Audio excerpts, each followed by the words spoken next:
Hola, Star Dweeb here to ruin your day, and how do I ruin one's day? Like this.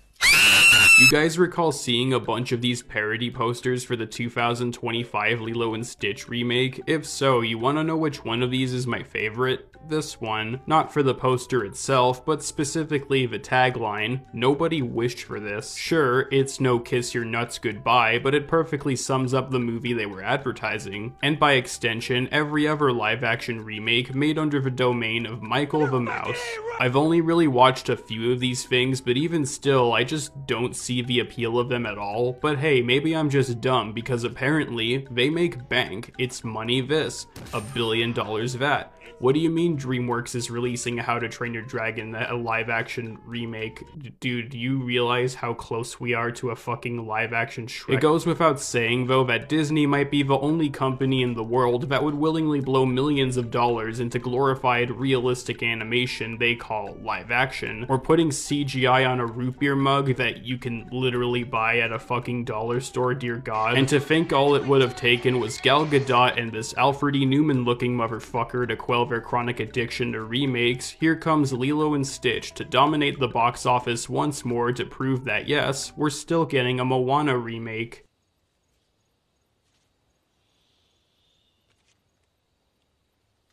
You ruined everything. And also, yes, I have seen the movie, and honestly, I don't know what the fuss is about. It's really good. You don't even need to go see it in theaters. All you gotta do is turn on whatever electronic doohickey you have and watch it on Disney+. Or if you're a real one, grab the DVD and watch it how God intended. Okay, let's cut the shit. Lilo and Stitch is peak fiction. Absolute hood classic that's got a touching story about family, while also being funny, charming, and definitely awakens some people. Yeah, you know who I'm talking about, you know who you are. It was Pleakley. Naturally, it has everything a great animated movie could have. For Disney to blow another couple million into a remake that has none of the things I just mentioned, not even The Awakening. I tried. Now I know this is all old news, like wow, a remake of an animated classic that totally sucks ass, who would have guessed? But here's the thing, this movie was apparently getting a lot of positive feedback from critics, saying that it's easily one of the best remakes yet. I mean, to each their own, but like, no. If this is what the best Disney live-action remake looks like, that must be a pretty fucking low bar to raise, because this was one of the most atrocious things I've ever watched, holy crap. Maybe it's not that bad if you're someone who hasn't seen the original or view it as its own movie, but I don't care what the 69% of critics say. I'm sticking to my guns. It's a complete bastardization of what the original stood for, and I hate it. I wasn't even planning on watching this thing to begin with, but you know YouTube algorithms. You gotta strike the iron while it's still hot, I guess, so here I am. I'm recording this exactly 2 weeks after the movie I've already released, so yeah, that definitely tells you everything you need to know about me. Before I really pull a Stitch and wreck shit up, I will say, right off the bat, Chris Sanders, yeah, he reprised his role here and he still got it. If there's one thing to give the movie credit for is that Stitch pretty much sounds the exact same as he did 23 years ago, and hearing Chris's voice again genuinely heals me. He's great. Also, they make a direct reference to Lilo and Stitch 2, which might I add is infinitely superior to this film in almost every way, minus the fact that it's just an hour long. Now that I mention it, I was thinking about making a whole video basically going over why I think it's underrated and deserves to be mentioned alongside the original, not just because it's one of the better direct-to-DVD Disney sequels, but because we got to see more of Pleakley being the drag icon that he is. Unfortunately, this is the movie where he dresses the most in drag, and it's also the last. Hell, I could just make this whole video about me glazing Lilo and Stitch 2, but then I also remember what movie I was talking about. Damn it. Alright, what else? They brought back OG Nani's voice actress, and not as herself, but as this new character, so that's cool, I guess. And, that's it?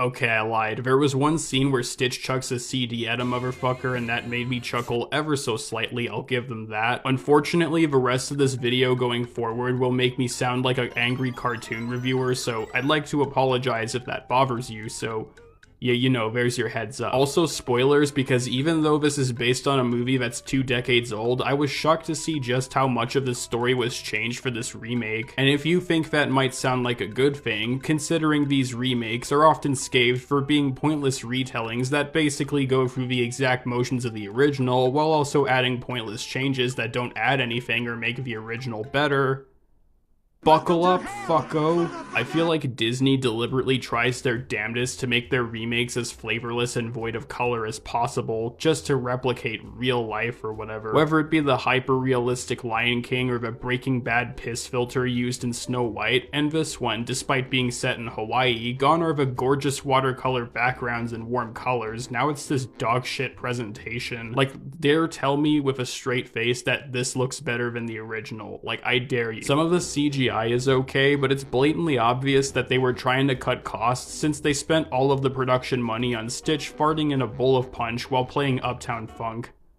in the Big 25. This is why you don't even see Jumba and Pleakley use their goofy-ass disguises, so that also means you don't get to see Pleakley dressed as a woman. Instead, they use nanotech-level bullshit where they create human clones of themselves to blend in, and it's just pathetic. Apparently, the director really tried to bring back the drag outfits, but good lord, if this isn't a more telling caption for why Disney must have been breathing down his neck about it, then I don't know what is. The pacing here is also terrible. It's edited in such a way where it feels like it rushes past scenes, especially the opening where Stitch yells out a racial slur, escapes trial, and Jumba and Pleakley get paired up. Shit happens in like 5 minutes. I don't understand why they had to do this, since the movie is nearly 2 hours long, yet the original film, despite being 80 minutes, was perfectly balanced. Scenes were actually given proper room to breathe, whereas here, things just sort of happen. And oh my god, can we talk about how poorly they characterized everyone here? I could literally dedicate an entire Blue Order style Falling from Grace video dissecting almost all of them. But for now, let's start with my goats. My quirky comfort characters, Lilo and Stitch. Much like everything else in this film, their dynamic feels weirdly downplayed, and that could be due to how they're respectively written compared to the first. Exhibit A, Lilo. If you've seen the original, you would know that she is quite literally not like the other girls. Going back to the opening, the film does such a good job illustrating why she's not like them. She has special interests, she's treated differently, and can be a little psychopath, rightfully so. Exhibit B, Stitch. He falls in the same boat as Lilo, with his inability to fit in and antisocial tendencies, but the difference is that Lilo has a currently broken family, while Stitch never had one to begin with. He has one purpose, and one purpose only: destruction. Even his creator Jumba notices this. He doesn't grasp the concept of memories or family until he reads the Ugly Duckling story as a touching metaphor for the situation he faces. Together though, they made for such a chaotic sibling duo that still felt equally grounded and believable. I was gonna add that it'd be a fool's errand to screw this up, but who am I kidding? Disney banks on your knowledge of these characters so they don't even have to try to add something new to them, or anything for that matter. Stitch here is just as chaotic as he ever was, but they don't really give him an arc this time. He just immediately bonds with Lilo after a montage of them goofing off, and then she just tells him about family, because guess what? That whole ugly duckling metaphor is just completely gone. So what the fuck does he learn now? Stitch is bad boy, then he learns to be good boy, and that's how he learns what ohana means. That's it. As for Lilo, she's just kind of a normal girl now. Look, all things considered, her actress did a fine job. She at least sounds and looks like the character she plays, but the writers don't even try to give her any quirks from everyone else. Like, she doesn't take photos of Discord mods, her love of Elvis is barely acknowledged, so it may as well have not even been there. She doesn't even throw hands at that little white girl for calling her crazy. She just pushes her off the stage because Nani doesn't show up for her recital. And after that, they just tell us that she's weird and has no friends and causes trouble, because I guess treating the audience who doom scroll through Minecraft Sigma edits like they have goldfish memory was so much better, right? And that's another thing, there's so much needless exposition dumping to the point where characters literally state what their goals are, like, I can't go to university to study marine biology, Lilo needs me, or whatever. And good lord, can I talk about how badly they butchered the emotional core in this? It will forever amaze me that a live action remake with with real human actors couldn't even hold an ounce of the raw emotion and nuance that the animated version had. For some ungodly reason, Lilo and Nani's relationship in this film isn't really taken seriously at all, which is kinda fucked if you ask me. Wasn't that like the whole driving force? That scene in the opening where they fight after things don't go well with the social worker is played almost entirely for laughs, where it awkwardly plays this SpongeBob-ass music, and you know, that scene in the animated version was too much. You wanna know what it was missing? A screaming goat gag. Why? Fuck you. Why does Disney insist that this meme is still relevant? They added this shit in like 3 movies and not a single one of them fit. Oh, fuck off. This thing isn't even a goat. It looks like Squidward. Doesn't help either that Nani is just slightly more capable in this version. What I mean by this is that they put more of an effort to explore where her goals were. Again, now she wants to study marine biology or some shit. Hell, David doesn't even help her find a job. Stitch does. She immediately gets one as a surfing instructor. Very poorly paced after a montage, by the way. And that's when the famous surfing scene happens. Like it was part of a corporate checklist of what stuff to remember from the original without even understanding what made that scene memorable in the first place. Hey look, it's that thing you remember. You guys remember the surfing scene? Remember the gorgeous looking backgrounds? Remember the music? You remember this? You remember all of this? And whenever David's on screen this time, he gives off that was awkward type of remarks, and it's just sad. You were so much cooler than this, man, come on. There's also that moment in the animated version where Lilo wishes for a friend, maybe an angel, the nicest angel they have. Nani overhears this and takes her to the animal shelter to adopt a dog because get this, she actually gives a shit about her sister. She was willing to do whatever she could to keep her. She's the closest Lilo has to a mom. She actually knows what ohana means. Ohana means family. Family means nobody gets left behind. Or forgotten. As you can imagine, the remake has none of the things that made her such a realistic portrayal of an older sister grasping for straws to keep it together. Even the smaller things that really added to the characters are just completely absent. In this version, Lilo does wish for a friend and they recreate that scene, but Nani doesn't even get her the dog, nor did she even want to. It's this new neighbor character who only really shows up for like 5 minutes and just serves to do what Nani would have done in the original, which is just stupid. The entire point was that she had no one to rely on but herself, and it's not like she could have asked David because she's her responsibility. Again, she's all she has for a mom, and he didn't even need to know what her goals were had her parents survived. The movie did a perfectly fine job in showing us through her desperation and keeping the one piece she has left of her ohana. She fought tooth and nail to prevent Lilo from being taken away from her, and when that doesn't work, she's left in devastation. Sure, they may yell at each other a lot, but they're sisters, it's their job. They felt real, it spoke to a lot of people. By giving her someone who's essentially a caretaker for her, you lower the stakes of her being taken away by child services, and by extension, Nani as a character. Like, that neighbor character may as well just adopt Lilo and have Nani go to college. And she does. Alright, this is where we get into the nitty-gritty spoilers, but at this point, you don't care. You probably saw this coming through Twitter doom scrolling, but basically, ohana in this movie doesn't mean jack shit now. Why aren't you trying to go against what Mama and Papa said? Because we were left behind. I know. All that stuff sounds so nice. It sounds really nice to me too, but that is not reality. This is reality. I need you to start living in it. Oh, okay. Bold move telling a 6-year-old to start living in your reality. Having someone stick with you until the very end or deeply care for you isn't realistic? Thanks for telling me that, Disney. They left you behind? You mean your parents that died in a fucking car crash? What an insult. And don't even get me started on the ending. The big change they made in the end was made for the absolute worst. In this version, despite spending the entire movie trying to keep them together, Nani still loses custody of Lilo, but it's okay because David and the neighbor character decide to adopt her so that she can go to California to study fish. I am dead fucking serious. They had the gall to keep the original moral while still simultaneously destroying everything that made it special. No, you don't get to.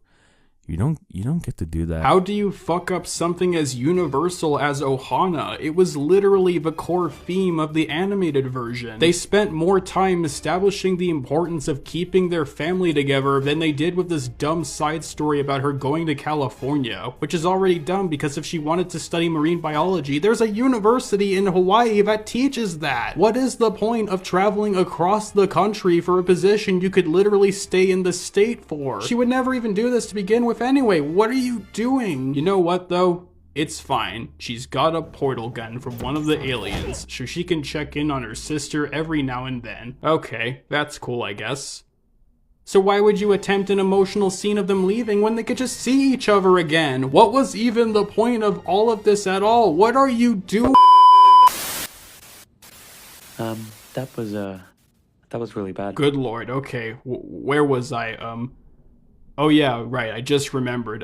Cobra Bubbles, remember how he was a social worker until it's revealed that he was a former CIA agent? Well, in this version, he's just a full-on CIA agent now, and he only blends in as a social worker to investigate Stitch like he's Dr. Robotnik or something. Turns out that OG Nani is the social worker this time, and I don't know, man. It's such a dumb, useless change that only subtracts the aura of his original character. They bring up mosquitoes being endangered, but there's no comedic payoff like before. Again, it could be a checklist thing, like, hey, remember that bit with the mosquitoes? Remember those things that nuzzle your flesh with their noses? Remember those little fuckers? I hope your favorite Disney villain isn't Captain Gontu because, yeah, he's not in this movie. Yeah, they retired his ass. I guess he didn't fit a live action setting according to the director, which just leaves me to wonder why they even made the fucking thing at all. If I'm being honest though, I feel even more sorry for Jumba and Pleakley stans because holy shit, the character assassination needs to be studied. I already mentioned how they cut back on our beloved diva but failed to bring up how he's just weirdly incompetent now. Before, yeah, he was goofy, but not an idiot. He was still an Earth expert and it was funny how his knowledge of mankind seemingly came from a Viewmaster, so of course they removed that from the remake. Also, he looks like the guys who made Paul try to animate Plankton and he looks disturbing. But Jumba, on the other hand, he's just not the same character anymore. Remember how he was merely an antagonist that only believed he was evil? Like, he was a bad guy, but that doesn't mean that he was a bad guy, you know what I mean? He still ended up being redeemed and actually became a member of Lilo's found family.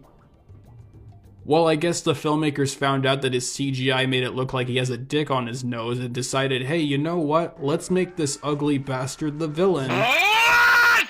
After all you put me through, you expect me to help you just like that? Just like that? Fuck you. Really? You're this desperate for competent Disney villains in the modern era, and you had to pick Jumba? I mean, look at him. Does he look like he'd barge into someone's room and randomly shoot a bunch of family photos for no reason other than to acknowledge him being an irredeemable bastard? Look, I get it. It's a remake. There's gonna be some changes, but making him the main antagonist actively makes the movie worse. Even when ignoring the blatant character assassination, he's generic, his sudden turnaround is dumb, Zach Galifianakis doesn't even attempt an accent, so he just sounds like the Hangover Lego Batman movie Joker guy. And his motive feels like it was written last minute, like how he now wants to reprogram Stitch into Experiment 627. Oh yeah, they're doing a Sonic up in this bitch. My god. Project Leroy. You just know they're gonna make sequels to this shit. I mean, think about it. We might actually get a motherfucking live-action remake of Lilo and Stitch 2. Fuck. Maybe the Grand Councilwoman was in the right wanting to gas the planet Earth. I'm gonna stop now. There's honestly too much I want to say about this film. Like, imagine if I made a 6-hour-long video essay dissecting every wrong decision made for this remake. I'd be ranting about Nani's truck breaking down exactly how that guy ranted about someone losing their car keys for 5 minutes. But even I don't have that much time to even think about talking about it for more than 15 minutes because this is yet another remake that thinks it can, but never will. It takes the best aspects of the animated version and dumbs them down to being a sanitized corporate shell of its former self. That being said, general audiences will still see it regardless. It already made back the original film's worldwide gross in just 2 days, so yeah, that's fine, guys. I'm totally fine with this. I'm definitely cool. You could legit put a JPEG of this blue koala on screen for 2 hours and people still wouldn't give a shit. Sure, they could stay at home and watch the animated film first, but they choose not to. And that really sucks. That's modern Hollywood for ya. Serpent eating his own tail and all. Another remake trying to fix what isn't broken, even if the film they remade was little and broken, but still good. Yeah, still good. You know what would have made this movie better if Stitch had a diss track for Leroy in the end credits?